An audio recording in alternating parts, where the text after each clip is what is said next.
Salam alaikum wa rahmatullah wa barakatuh. Bonjour à toutes et à tous.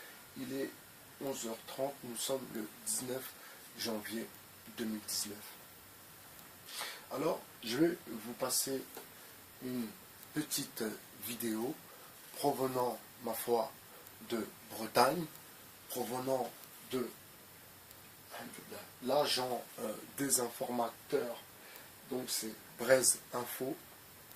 Et vous allez comprendre, vous allez voir et surtout réaliser pourquoi, dans le fond, ces Bretons soutiennent à fond la caisse les Gilets jaunes avec leurs médias alternatifs. Et pour le coup, on comprend mieux que ces gens-là sont, et on le sait à présent, totalement contre les migrants. Donc je vous laisse assister à ce petit reportage qui en dit beaucoup. Les GAFA, la montée des eaux, Donald Trump, il a fallu s'adapter. Maintenant, on s'informe localement sur le web. Ok, le champion de l'info locale, le Jean-Pierre Pernaut du net, c'est Braise Info. Braise Info, c'est des centaines de milliers de visiteurs chaque mois sur le site, plus de 23 000 likes sur Facebook et des infos pêchées tout droit de Bretagne.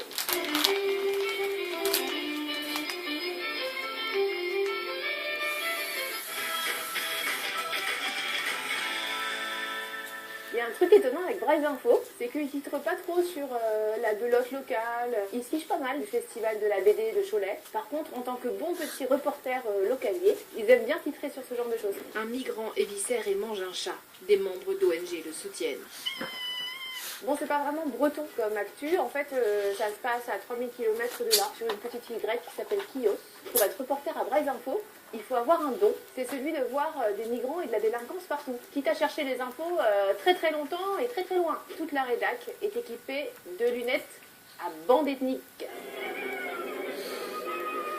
Bande ethnique, c'est une de leurs expressions favorites. Bande ethnique. Chez Braise Info, il n'y a pas de voleurs, il y a des racailles. Il n'y a pas de quartier qui galère niveau sécurité, il y a du Far West. Yeah. Le problème, c'est que c'est le Far West jusque dans leur traitement de l'info. Parce qu'en fait, quand on regarde un peu, c'est le boxon, quoi. Il y a beaucoup d'articles qui sont super flous et c'est hyper difficile de vérifier l'info. Braise Info, c'est le seul média que je connaisse qui est capable de gratter par exemple 9 paragraphes d'affilée sur une affaire sans y mettre un nom, une date et qu'avec des témoignages anonymes. La nuit aux urgences de Nantes, entre immigration, vol et agression. Alors, il est question, entre autres, d'une bagarre entre migrants au mois d'août, le jour, on ne sait pas, d'un jeune Érythréen qui s'est présenté aux urgences avec une oreille à moitié coupée. On a une jeune femme avec un poignet fracturé qui s'est fait courser par 3 Africains. Un étudiant de 25 ans avec le visage en sang qui s'est fait arrêter par une bande de noirs. Un homme d'une petite quarantaine d'années qui a été agressé par une bande ethnique africaine. Encore des extra-européens. Ah oui, et tout ça, Bande de sales racistes. Bande de sales racistes. Du CHU Hôtel-Dieu de Nantes. Il y a aussi les 2 agresseurs de l'Érythréen, eux aussi blessés, qui ont été très agressifs, puisque les 2 Africains entraîneront une intervention de la sécurité de l'hôpital, soit la mobilisation de plusieurs hommes armés, rien que pour eux. Des hommes armés à l'hôpital.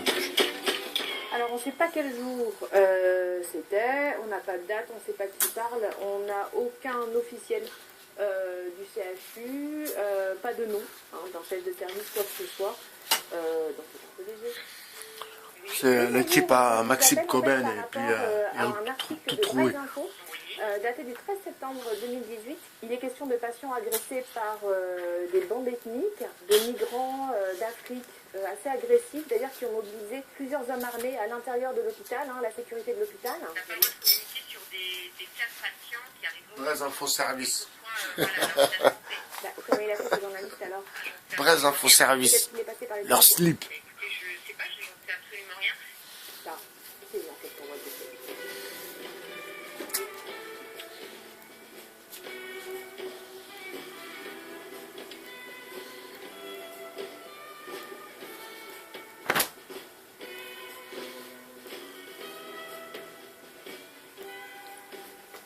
Bonjour. Je vais vous montrer un petit article sur vous. enfin sur le CHU. La nuit aux urgences de Nantes, entre immigration, vol et agression. Vous On l'avez a lu? pris connaissance, ouais. Il est question de bagarre entre migrants, ça c'est les petits titres. Un étudiant de 25 ans qui s'est fait arrêter par une bande de noirs. Un homme d'une petite quarantaine d'années qui a été agressé par une bande ethnique africaine. Et voilà donc des cas désormais classiques aux urgences du CHU de l'Hôtel-Dieu. Comment je peux vérifier toutes ces histoires? On n'a pas d'éléments suffisants pour vous dire ça c'est fait ou ça c'est pas fait. Est-ce que vous avez été contacté par rapport à ça, cet article? Non, cet article de Brésinfo ne précise pas de date précise. En plus, qui l'a écrit, voilà, pour nous... C'est genre Soros. Les deux Africains entraîneront une intervention de la sécurité de l'hôpital. Plusieurs hommes armés, rien que pour eux. Est-ce qu'il y a des hommes armés à l'hôpital? Le service sûreté n'est pas armé. Voici des cas désormais classiques aux urgences du CHU Hôtel-Dieu. Classique, non. Ça reste quand même exceptionnel. Il y a des migrants qui peuvent poser problème quand même de temps en temps. Enfin, Il y a des migrants qui peuvent poser problème, mais pas plus que l'ensemble de la population. Non. La plupart du temps, ils sont accompagnés par des associations, ils se présentent aux urgences et ils sont plutôt corrects. bonjour. Les deux Africains ont entraîné une intervention de la sécurité de l'hôpital. Plusieurs hommes armés, rien que pour eux. Ah non, non, non, nos collègues sont pas armés. Mais est-ce qu'ils sont au moins intervenus? Et les collègues qu'on a rencontrés dans la journée suite à votre appel téléphonique, ceux qu'on a vus n'étaient pas au courant de tout ça. C'est pour ça des alertes, même CHSCT, de la direction quand il y a des agressions de ce type. Là, on n'en a pas eu. Donc, je vois pas comment ils peuvent sortir ce genre d'article. on a une équipe de sûreté-sécurité qui intervient sans armes, qui intervient à main nue. Au pire des cas, s'il y a des débordements, on peut faire intervenir les forces de l'ordre qui, elles, oui, sont armées et peuvent intervenir. Mais à ma connaissance, il n'y a pas eu ce genre d'intervention au mois d'août au sein de la structure du CHU. Vous en auriez entendu parler? On en aurait forcément entendu parler. En tant qu'organisation syndicale, on n'a pas intérêt de toute façon à balancer ce genre de radio. Je ne sais pas sur quoi il s'est. Bonjour. Je vous prends 2 minutes. Est-ce que vous connaissez Brésinfo? Vous étiez là en août? Oui. Ah, alors, un jeune Érythréen qui s'est présenté aux urgences avec une oreille à moitié coupée. Ces agresseurs qui se sont également présentés ont entraîné une intervention de la sécurité de l'hôpital. Plusieurs hommes armés, rien que pour eux. Elles sortent d'où, ces informations? Ah ben je sais pas, en fait l'article ne le dit pas. Pas de source, il n'y a rien en fait. Après, il y a de plus en plus de migration à Nantes, donc on voit de plus en plus de gens qui sont demandeurs d'asile qui vont venir aux urgences, mais qui n'apportent pas forcément de problèmes de violence ou d'agressivité envers nous, loin de là.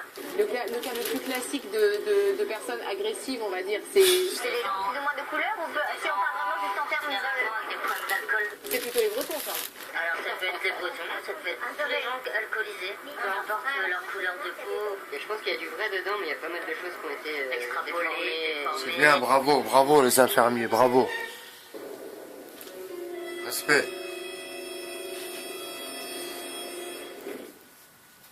Oui, l'article que vous avez fait, la nuit aux urgences de Nantes entre immigration, vol et agression, il n'est pas signé, il n'y a pas de nom, il n'y a pas de source, les témoignages sont anonymes, il n'y a pas de date. Enfin, c'est quand même super flou. A priori, le CHU n'aurait pas été contacté.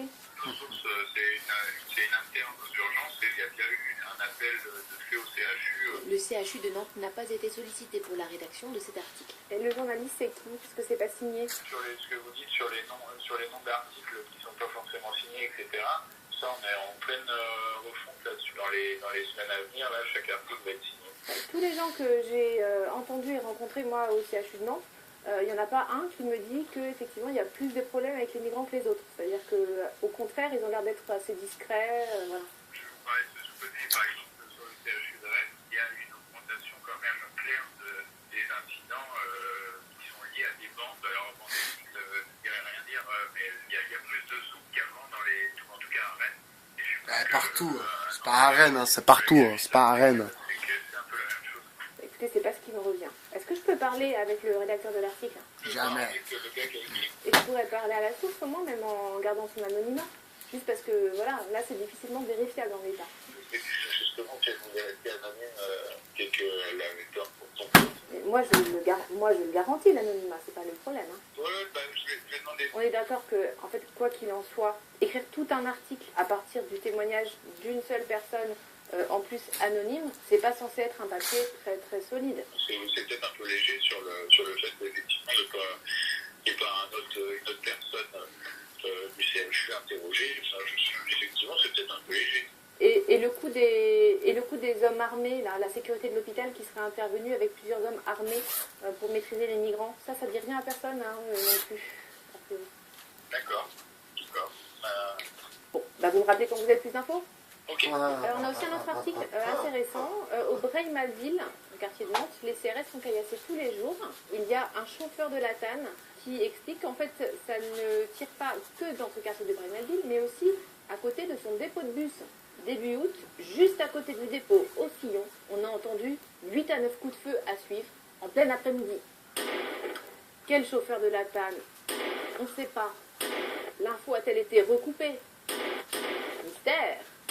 Pareil que pour le CHU, on va aller voir les syndicats, qui sont des gens qui pointent régulièrement plein de dysfonctionnements. Les problèmes d'insécurité, ils en parlent régulièrement dans leur rapport. Allez, on y retourne.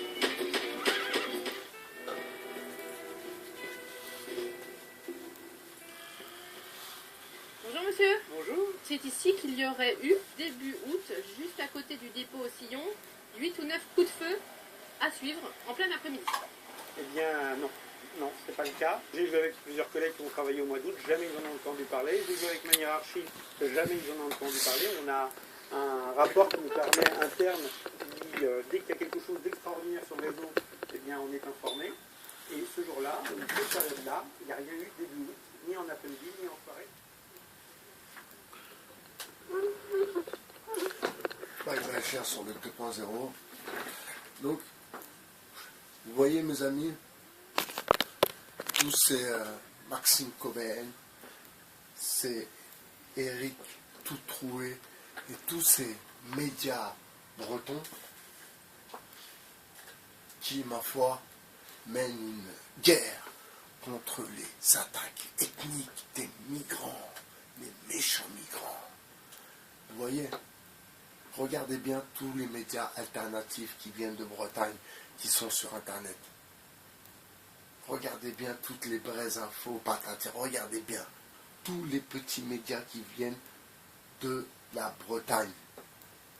Et vous allez comprendre que, dans le fond, ce sont bien des hypocrites, de gros hypocrites.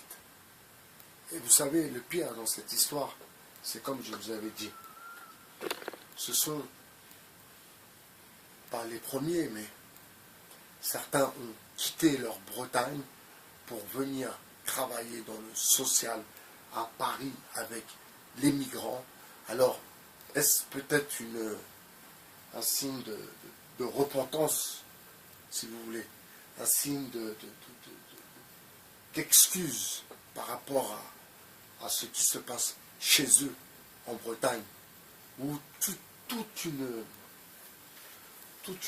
propagande est montée en épingle via ce journal Brésinfo qui ne fait que polluer les médias avec des infos, mensongères. Vous avez écouté le début de la vidéo, donc c'est ce journaliste qui dit que au CHU de Nantes, il y a eu des migrants qui sont venus, qui ont semé la zizanie, excusez-moi, mais l'info n'est pas redécoupée. Tout ça a bien l'air d'être une affaire montée de toutes pièces. Donc voilà, encore une fois, nous allons comprendre les choses au fil du temps, au fur et à mesure. Donc je vous ai bien dit, moi, depuis le début, que cette affaire, alors si les médias sont trempés dans cette magouille, donc le financement de Soros finance aussi toutes ces petites chaînes d'infos que vous avez maintenant sur Internet. Et peut-être qu'eux-mêmes ne le savent pas. Mais bon, la région de la Bretagne doit aussi, à mon avis, aider ces petites chaînes d'infos. Donc, la Bretagne est l'hypocrisie ambiante. Les hypocrites sont dans la place. Les méchants migrants sont là, les barbus sanguinaires. Alors, en Bretagne, ils ne parlent pas encore, ou peut-être qu'ils l'ont fait, c'est pas peut-être, ils l'ont fait avant, parler des musulmans, mais maintenant, eh bien, ils ne veulent pas des Africains dans leur campagne. Ils ne veulent pas des Africains dans leur bled. Et ça, à présent, c'est une certitude. Je vous dis à tard plus dans l'autobus, c'était Bye Bye Cher, votre philosophe. Ciao.